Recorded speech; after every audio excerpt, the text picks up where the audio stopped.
آج مصطفیٰ صلی اللہ علیہ وسلم کا بیان سنا ہے، اور معراج کی رات اللہ نے جہاں اپنے محبوب کو عزتوں سے نوازا، عظمتوں سے نوازا، وہاں حضور کی امت کو بھی بڑی عظمت سے نوازا۔ اور حضور معراج پہ گئے، رب کا بے پردہ دیدار حاصل کیا، امت کے لیے ایک خاص تحفہ لے کے آئے، اور وہ تحفہ کون سا ہے؟ نماز کا تحفہ۔ کون سا تحفہ ہے؟ نماز کا۔ غور کریں، آپ کے گھر پہ تحفہ لے کے آئے تو آپ سب سے پہلے یہ دیکھتے ہیں تحفہ بھیجا کس نے، پھر آپ دیکھتے ہیں تحفہ لے کے آنے والا کون ہے، پھر آپ دیکھتے ہیں تحفہ کیا ہے۔ پر قربان جائیں، یہاں تو بات ہی کچھ اور ہے کہ تحفہ بھیجنے والا اللہ، جو اپنی شان کا خود مالک، جو نہ صفات میں کسی کا شریک، نہ ذات میں کوئی اس کا شریک، نہ وہ کسی نے اس کو پیدا کیا، وہ مالک ہے، لم یلد ولم یولد کی شان والا، ولم یکن لہ کفوا احد کی شان والا، اس نے بھیجا تحفہ، اور لے کے آنے والا تحفہ نبیوں کا سردار، رسولوں کا رسول، نبیوں کا امام، یتیموں کا منجا و ماوا، وہ نبی جس کی نہ کوئی مثال تھی، نہ ہے، نہ ہوگی، اور جو تحفہ آیا وہ بھی بے مثلوں کی مثال ہے، وہ تحفہ نماز کا تحفہ میرا رسول لے گیا۔ میرے رسول پاک صلی اللہ علیہ وسلم تحفہ لے گئے اپنی امت کے لیے نماز کا۔ آپ خود فیصلہ کریں، جو تحفہ بھیجنے والا خدا، لے کے آنے والے مصطفیٰ، اور جن کی طرف آیا وہ حضور کی امت، کہ تحفے کی خوشی ہونی چاہیے کہ نہیں؟ تحفے کا احترام بھی ہونا چاہیے کہ نہیں؟ تحفے سے پیار بھی ہونا چاہیے کہ نہیں؟ تحفے کی عظمت کو سمجھنا چاہیے یا نہیں؟ یہ تحفہ معراج کی رات میرے آقا صلی اللہ علیہ وسلم اللہ کی بارگاہ سے لے کے آئے ہیں، تو امت مصطفیٰ کے لیے لے کے آئے ہیں۔ آج کا تحفہ میرے رب نے ارشاد فرمایا، وَأَقِیمُوا الصَّلَاةَ وَآتُوا الزَّکَاةَ وَارْکَعُوا مَعَ الرَّاکِعِینَ، نماز کو قائم کرو، زکوٰۃ کو ادا کرو، اور رکوع کرو رکوع کرنے والوں کے ساتھ۔ سبحان اللہ۔ اللہ رب ذوالجلال نے وہ تحفہ دے کے بھیجا، اور تحفہ دینے والا بھی دیکھتا ہے تحفہ وہ دوں جو سب سے اچھا ہے۔ تحفہ دینے والا بھی یہ سوچتا ہے کہ تحفہ وہ دوں جو سب تحفوں میں اچھا ہے۔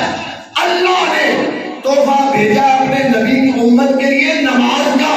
پتہ چلا رب کے پاس جتنے تحفے تھے ان سب تحفوں میں سے بہترین تحفہ امت مصطفیٰ کے لیے نماز ہے۔ تحفہ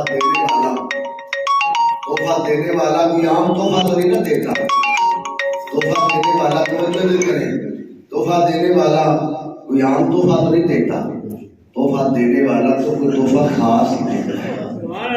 کسی کے گھر پہ پھل لے کے جائیں تو عام پھل لے کے جائیں گے یا اچھا، کوئی بھی چیز ہوگی آپ کسی کو تحفے میں دیں گے تو اچھی دیں گے۔ تو میرے رب نے جو تحفہ حضور کی امت کو دیا وہ تحفہ ہے نماز کا۔ اور میرے رسول پاک صلی اللہ علیہ وآلہ وسلم نے ارشاد فرمایا، یاد رکھو یہ جو نماز ہے میری امت کے لیے معراج کا سبب ہے، میری امت کے لیے معراج کا سبب۔ یا رسول اللہ صلی اللہ علیہ وسلم، آپ کو تو میرے رب نے معراج عطا فرمائی، بے پردہ دیدار عطا فرمایا، ہم بھی معراج کر سکتے ہیں۔ تو میرے رسول پاک صلی اللہ علیہ وآلہ وسلم نے فرمایا، الصلاۃ معراج المؤمنین، اے میری امت کے لوگوں، تم نماز پڑھنا، قیام کرنا، رکوع کرنا، سجدہ کرنا، میرا رب نماز کی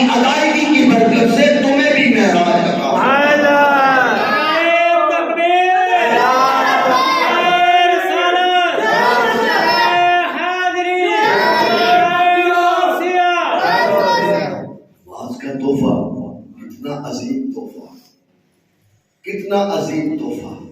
اور پھر میرے رسول پاک صلی اللہ علیہ وسلم نے فرمایا سنو قرۃ عینی فی الصلاۃ، نماز میری آنکھوں کی، نماز میری آنکھوں کی. قربان جاؤں جو نماز پڑھتا ہے اس سے پوچھو نا کہ نماز کتنی ٹھنڈک دیتی ہے. نماز پڑھے امتی ٹھنڈک مصطفیٰ کو ملتی ہے. نماز امتی پڑھتا ہے.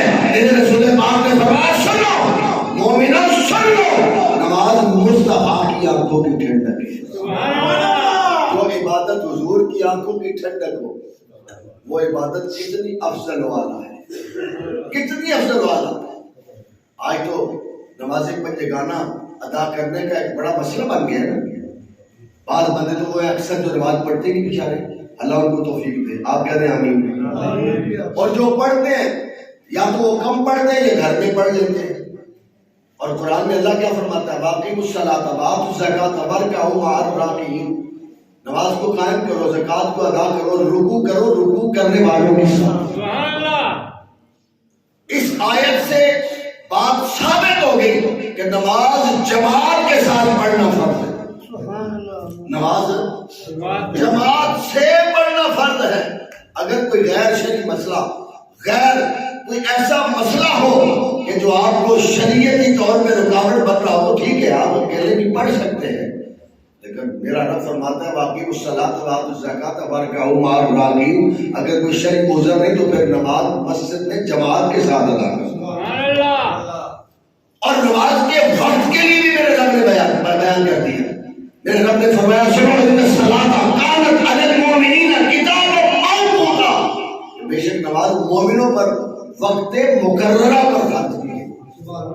ایک تو قرآن میں رب نے فرمایا نماز کو وقت مقررہ پر پڑھو، دوسرا فرمایا نماز کو باجماعت ادا کرو.